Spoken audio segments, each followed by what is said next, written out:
Hello दोस्त।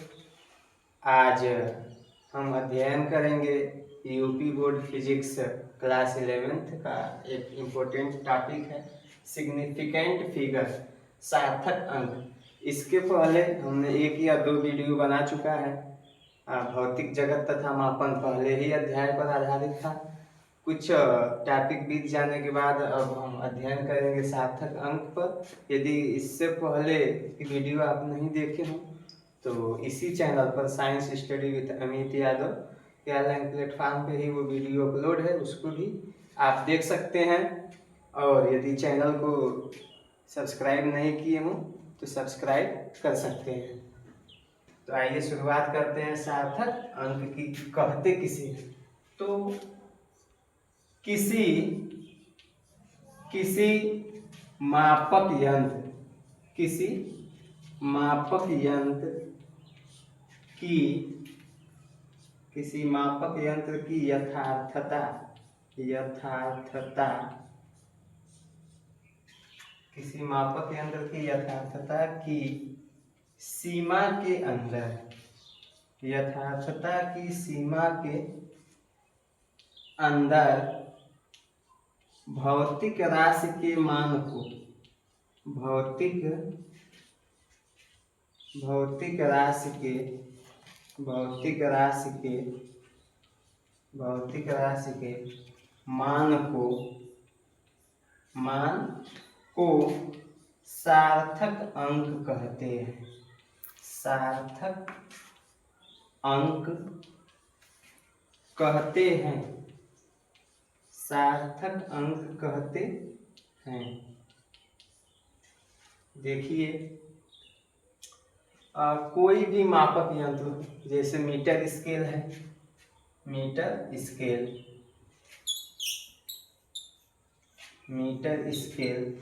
जिसको आप लोग इंचिल कहते हैं, स्केल।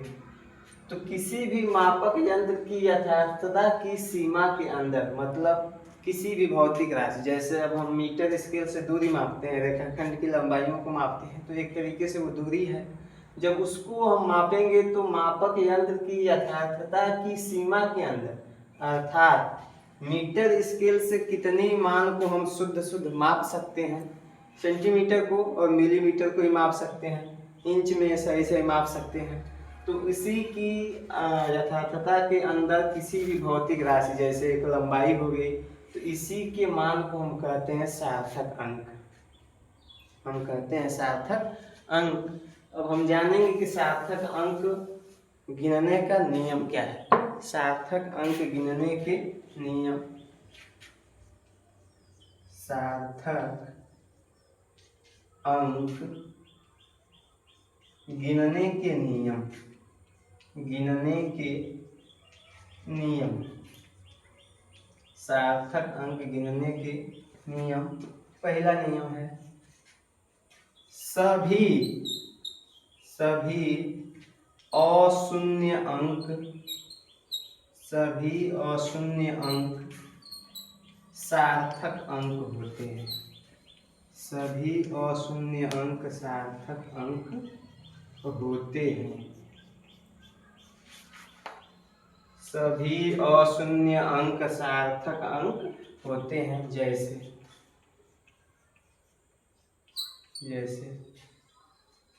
0.394576, 5, 8, 7, 6, 2 या 3, 2, 7, 6, 3, 0.394576, 58.763 या 2763। सार्थक अंक का मतलब यदि किसी मापक यंत्र के द्वारा कुछ मापा गया है, यह एक मान है, दूरी का हो, समय का हो, कंपन का हो, तापमान हो, कोई भी भौतिक राशि है जिसका मान दिया गया है, तो हम इसमें गिनेंगे कैसे कि एक मान में सार्थक अंकों की संख्या कितनी है। तो देखिए, सभी अशून्य अंक सार्थक अंक होते हैं। अशून्य अंक का मतलब नॉन जीरो, अशून्य अंक मतलब नॉन जीरो, मतलब वे अंक जो जीरो नहीं है। इसमें कोई भी अंक ऐसा नहीं है जो शून्य है।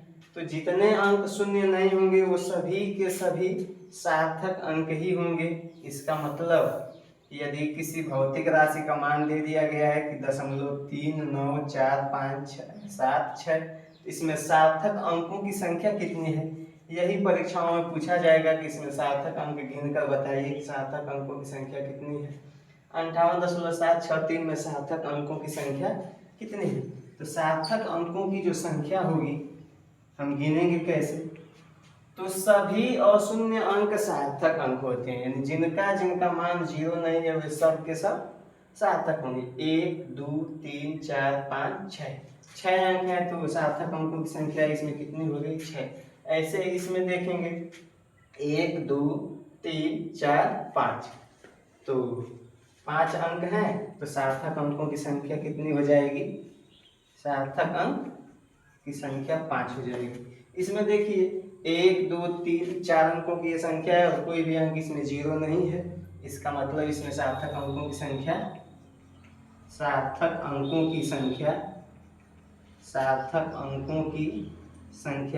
कितनी है, 4 है। ये प्रथम नियम है। इसके बाद से हम देखते हैं द्वितीय नियम।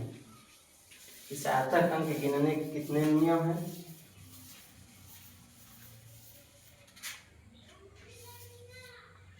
अब देखिए द्वितीय नियम, दो अशून्य अंकों के बीच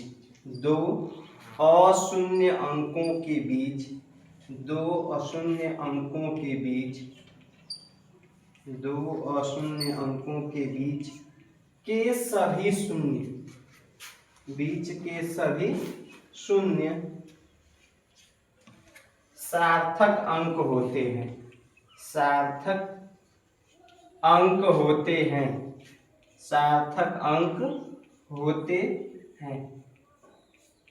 जैसे 5096, 97006, 97006, 39.50970003। अब देखिए दो अशून्य अंकों के बीच के सभी शून्य सार्थक अंक होते हैं, अर्थात यदि बीच में कहीं शून्य आए, बीच में भले ही शून्य हो तो सार्थक अंक ही उसको हम समझेंगे, गिनेंगे। यदि वह अशून्य अंकों के बीच आ गया, देखिए 5096 में इकाई 6 है, हजारवें स्थान पर 5 है, इसका मतलब ये अशून्य है, इनका मान शून्य नहीं है, जीरो नहीं है। तो यदि दो अशून्य अंक के बीच शून्य आ जाएगा तो भी जब हम सार्थक अंक गिनेंगे तो शून्य को छोड़ेंगे नहीं, शून्य को लेकर के गिनेंगे। जैसे मान लीजिए 7 है, 7 के पहले जीरो आता है तो हम दो सार्थक अंक नहीं कहते हैं। 8 है तो 8 के पहले जितना मन किया उतना जीरो लिख सकते हैं, उसका वास्तविक मान वो 8 ही होता है। 9 लिखिए चाहे 09 लिख दीजिए, इससे कोई अंतर नहीं आता है। तो जीरो को यहाँ सार्थक अंक नहीं गिनते, मगर यही शून्य सार्थक अशून्य अंकों के बीच आ जाए, यही शून्य अशून्य अंकों के बीच आए तब इसको सार्थक अंक गिनेंगे। देखिए 97,006 में एक 9 है, इधर 6 है, इनके बीच में शून्य है। अशून्य अंकों के बीच में यदि शून्य आएगा तब हम इसको सार्थक अंक ही समझेंगे। तो 5096 में सार्थक अंकों की संख्या कितनी है, तो गिनिए 1 2 3 4, सार्थक अंकों की संख्या 4। 1 2 3 4 5, इसमें सार्थक अंकों की संख्या कितनी हो गई 5।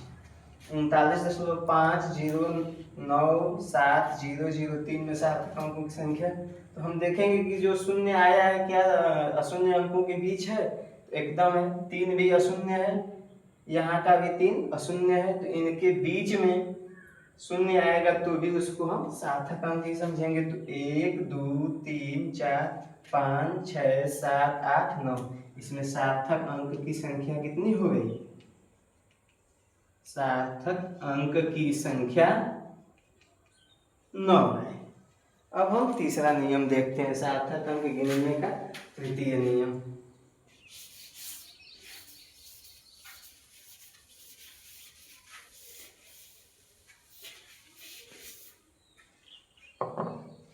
तृतीय नियम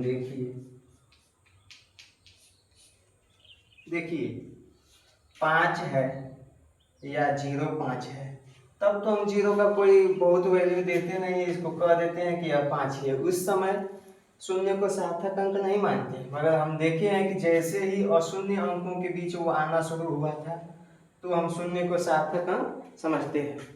अब देख लेते हैं कि क्या यही 0.5 के बाद है। जैसे कोई संख्या है 1 2 3 4, इसको हम 0.1 0.2 0.3 या 0.4 लिखते हैं, तो इस 0 का कोई मतलब नहीं होता है, तो हम सार्थक अंक में इसको नहीं गिनते हैं। द्वितीय नियम में हम बताया कि यदि अशून्य के बीच में आ जाएगा तो हम इसको सार्थक अंक समझेंगे। अब देखेंगे कि यही 0 इस तरफ आए, 10 बन जाए, ये 20 बन जाए, ये 30 बन जाए, तब क्या इसको सार्थक अंक मानेंगे कि नहीं मानेंगे, तो इसको देखते हैं इस नियम को। तृतीय, यदि किसी भौतिक राशि का मान, यदि किसी भौतिक राशि का मान दशमलव में 9 दिया है, दशमलव में 9 दिया हो, तो अशून्य अंक के दाहिनी तरफ, अशून्य अंक के दाहिनी तरफ, अशून्य अंक के दाहिनी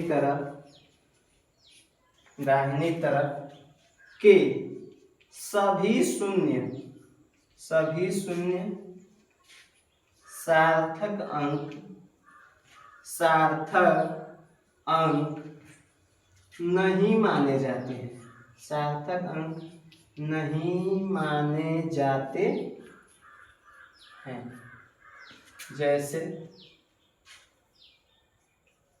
57,000, 6800,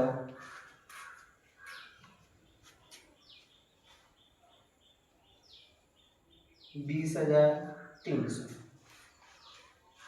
सभी डाउट यहीं पे क्लियर हो जाएगा।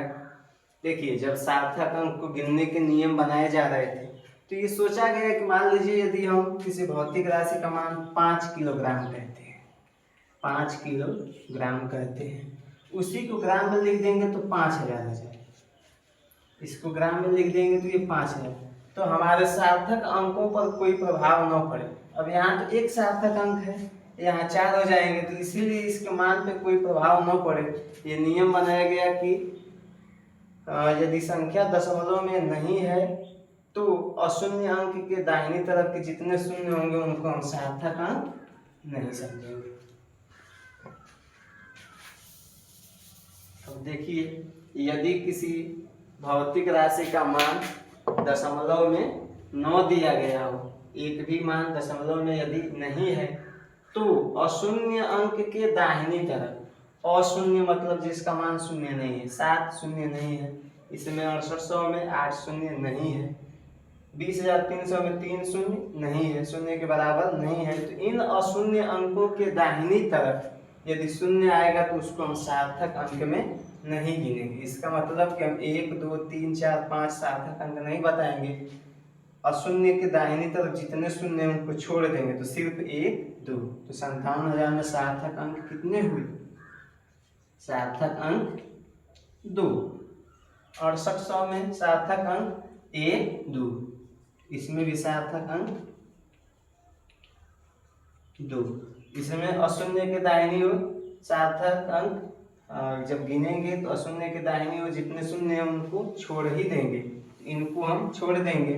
1 2 3 सार्थक अंक की संख्या, सार्थक अंक इसमें कितने हो गए, 3।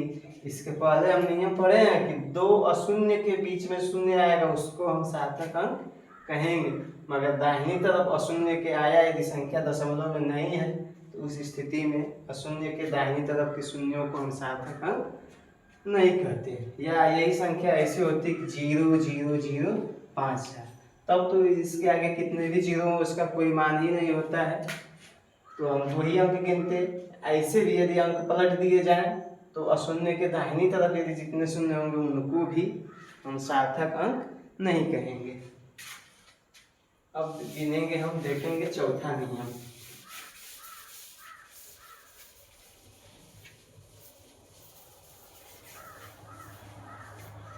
चौथा नियम है,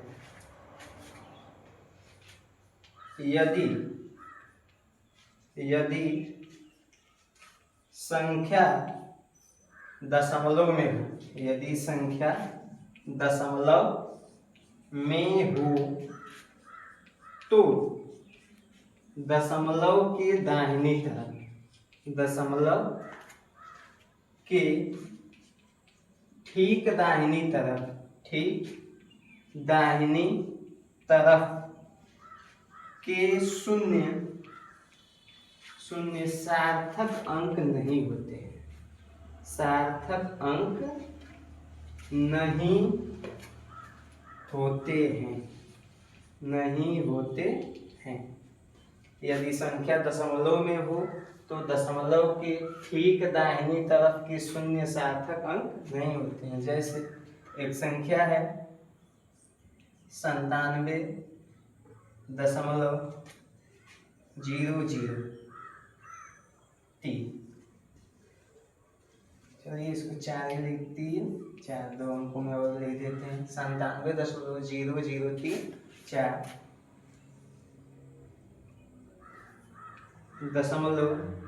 .00576। तो नियम है कि यदि संख्या दशमलव में हो तो दशमलव के ठीक दाहिनी तरफ के शून्य सार्थक अंक नहीं होते। देखिए ये संख्या दशमलव में है 97.003, यहाँ भी है 0.00576। तो जब हम सार्थक अंक काउंट करेंगे, गिनेंगे, तो दशमलव के ठीक दाहिनी तरफ यदि शून्य होगा तो उसको छोड़ देंगे, दशमलव के ठीक दाहिनी वो शून्य होगा तो उसको छोड़ देंगे। तो इन दोनों को छोड़ देंगे, सिर्फ 1 2 3। इस मान में सार्थक अंक की संख्या कितनी है? 3 है। सार्थक अंकों की संख्या 3 हो गई, 1 2 3। इसमें भी ये तो मिस्टेक हुआ है। मान लीजिए कि ये 2 अशून्य अंकों के बीच आ गए, इसको हम देखेंगे। एक ये अशून्य है, यहाँ भी अशून्य है, तो इनके बीच आ गया तो इसको हम सार्थक अंक ही देखेंगे। 1 2 3 4 5 6। इसमें सार्थक अंकों की संख्या कितनी हो जाएगी? सार्थक अंक 1 2 3 4 5 6 हो गई। अब आप पूछेंगे कि यहाँ तो दशमलव के ठीक दाहिनी तरफ शून्य है, दशमलव के ठीक दाहिनी तरफ शून्य है, तो क्या ये मिस्टेक है कि इसको हम सार्थक अंक गिनेंगे कि नहीं? तो इसको हम सार्थक अंक गिनेंगे। क्यों? क्योंकि इसके पहले नियम पढ़ चुके हैं कि 2 अशून्य अंकों के बीच यदि शून्य आएगा तब हम इसको सार्थक अंक गिनेंगे। 2 अशून्य अंकों के बीच आने पर इस शून्य को हम सार्थक अंक गिनते हैं। यहाँ 2 अशून्य नहीं था, यहाँ तो अशून्य है मगर इधर कुछ नहीं है, 0 है। इसमें सार्थक अंकों की संख्या हो गई 6। एक और अंक देखते हैं, 0.00326। तो दशमलव के ठीक दाहिनी तरफ जो शून्य होंगे उनको हम छोड़ देंगे। 1 2 3 4। सार्थक अंकों की संख्या, सार्थक अंक की संख्या 4 है। यदि यहीं पे कोई अंक होता 5 या 6 तब हम दोनों को गिनते, तो दोनों छोर पे क्या हो जाते हैं? अशून्य अंक। उस स्थिति में हम इनको सार्थक अंक समझते या गिनते। जब तक नहीं है तब तक हम दशमलव के ठीक दाहिनी तरफ शून्य को सार्थक अंक में नहीं गिनते हैं। अब देखते हैं 5वां नियम।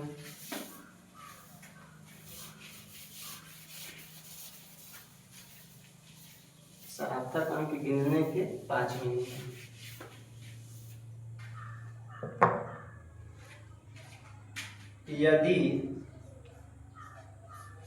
यदि दशमलव के ठीक दाहिनी तरफ ठीक दाहिनी तरफ कोई अशून्य अंक हो, कोई अशून्य अंक हो, कोई अशून्य अंक हो तथा अशून्य अंक के दाहिनी ओर, तथा अशून्य अंक के दाहिनी ओर, अशून्य अंक के दाहिनी ओर शून्य आए, शून्य आए तो वह सार्थक अंक माना जाए, तो वह सार्थक अंक माना जाएगा। जैसे जैसे देखिए, नियम है कि यदि दशमलव के ठीक दाहिनी तरफ कोई अशून्य अंक हो, जैसे 0.5700, 0.3010। देखिए, नियम है कि यदि दशमलव के ठीक दाहिनी तरफ कोई अशून्य अंक हो, दशमलव आया, इसके ठीक दाहिनी तरफ क्या आ गया, अशून्य, जो जीरो नहीं है, इसमें भी अशून्य है, तो इसके बाद अब जितने जीरो आएंगे सब के सब क्या माने जाएंगे, सार्थक अंक ही माने जाएंगे। लेकिन ये अब अशून्य के बाद भी यदि जीरो आएगा तो इसको हम सार्थक अंक समझेंगे। 1 2 3 4 5, इसमें सार्थक अंकों की संख्या कितनी हो गई, सार्थक अंक की संख्या, सार्थक अंक की संख्या बराबर 5। 1 2 3 4 5, 0.3010 में सार्थक अंक में सार्थक अंक की संख्या, सार्थक अंक की संख्या, इसमें सार्थक अंकों की संख्या कितनी है, 1 2 3 4। देखिए, संख्या जब दशमलव में है और दशमलव के ठीक दाहिनी ओर अशून्य अंक है जिसका मान शून्य नहीं है, अशून्य अंक है, तब इसके बाद यदि अशून्य की भी दाहिनी ओर शून्य आया तो इसको हम सार्थक अंक गिन रहे हैं। यहाँ भी दशमलव था, दशमलव के ठीक दाहिनी ओर अशून्य है, उसके बाद अब कितना और शून्य आएगा हम उसको सार्थक अंक गिनेंगे। तो 0.3010 में सार्थक अंक 1 2 3 4, सार्थक अंकों की संख्या कितनी हो गई, 4 हुई। यदि यही संख्या जब दशमलव में नहीं थी, 57,000, ऐसे यदि संख्या दशमलव में नहीं थी तो हम सिर्फ इन दो को सार्थक अंक समझते थे, गिनते थे, इनको छोड़ देते थे।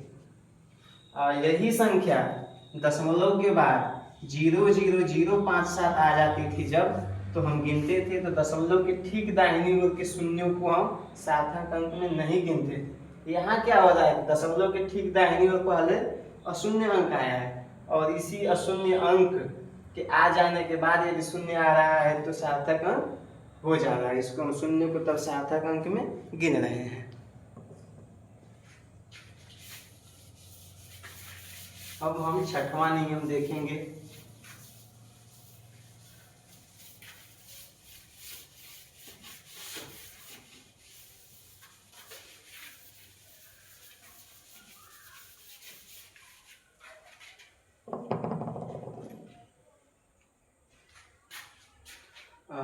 देखिए, छठवां नियम, यदि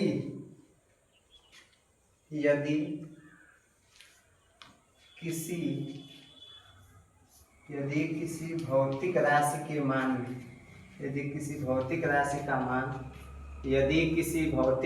का मान 10 की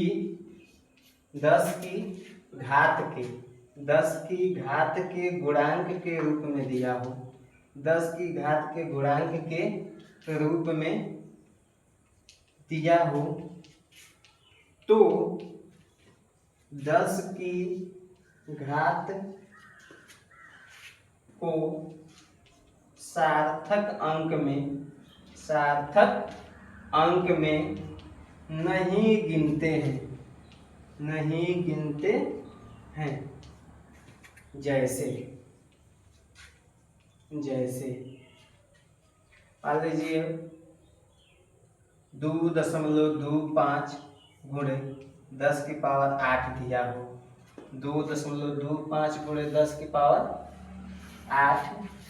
तो क्या हम इसमें सार्थक अंक 10 की घात 8 को देखेंगे? तो नहीं, सिर्फ इस मान को देख लेंगे। 1 2 3, इनमें सार्थक अंकों की संख्या कितनी हो गई? 3 हो गई। सार्थक अंकों की संख्या 3। 57 गुणे 10 की घाते 6, 57 गुणे 10 की घाते 225 था, ये 225 गुणे 10 की घाते 8। इसमें सार्थक अंकों की संख्या 3। 57 गुणे 10 की घाते 6 है, तो 1 2, सार्थक अंक हम कितने गिनेंगे? 2। सार्थक अंक बराबर 1 2, सिर्फ 2 को देखेंगे। 10 की घाते 6, इसका मतलब यही हुआ ना कि 57 के आगे 1 2 3 4 5 6 शून्य, इन शून्यों को हम छोड़ देते थे। तो यहाँ भी यदि 10 की घात के रूप में है तो हम इसको छोड़ देंगे, यहाँ भी हम छोड़ देंगे, एकदम छोड़ देंगे यहाँ भी, क्योंकि 225 है गुणे 10 की घाते 8 है। तो यदि हम यहाँ 225 के आगे 8 शून्य लगाएंगे तो हम पहले ही यदि संख्या दशमलव में न हो तो दाहिनी तरफ जितने शून्य आते थे उनको अशून्य अंक नहीं समझते थे, यहाँ भी नहीं समझेंगे। 6 नियम हो चुका है, 7वां नियम देखते हैं।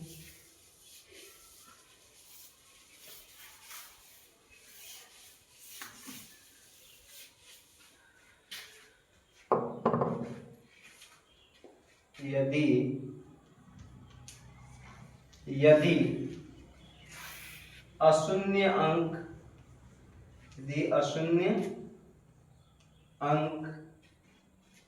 यदि अशून्य अंक दशमलव में हूँ, अशून्य अंक दशमलव में हूँ तो दशमलव का स्थान बदलने पर, दशमलव का स्थान बदलने पर सार्थक अंक पर कोई प्रभाव नहीं पड़ता है।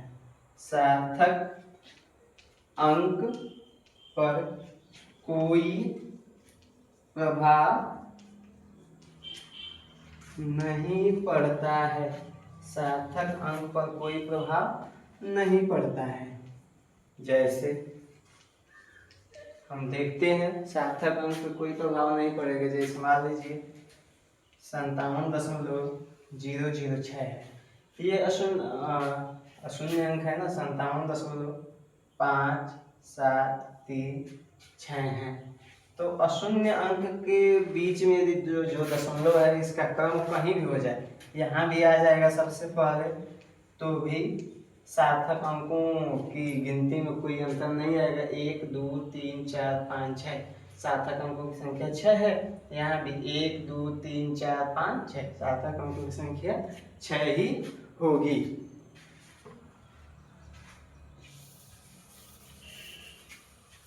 सात नियम हो चुका है सार्थक अंक में।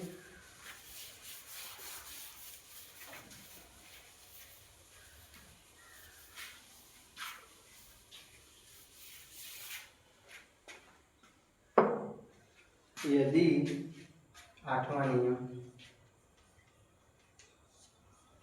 यदि दशमलव संख्या में दशमलव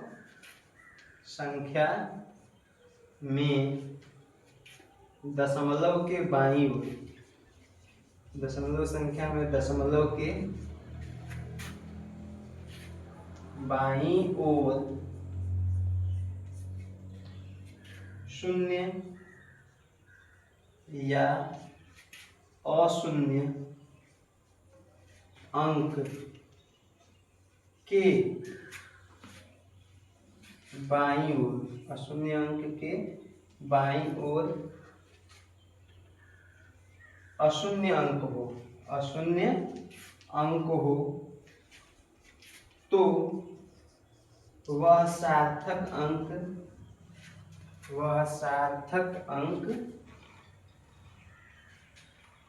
माना जाता है, सार्थक अंक माना जाता है।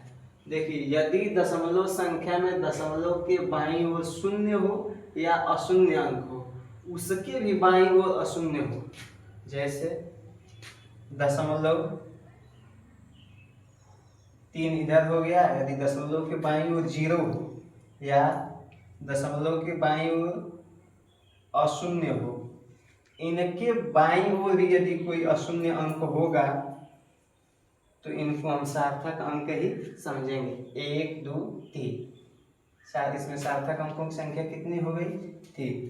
1 2 3, इसमें भी सार्थक अंकों की संख्या कितनी हो गई?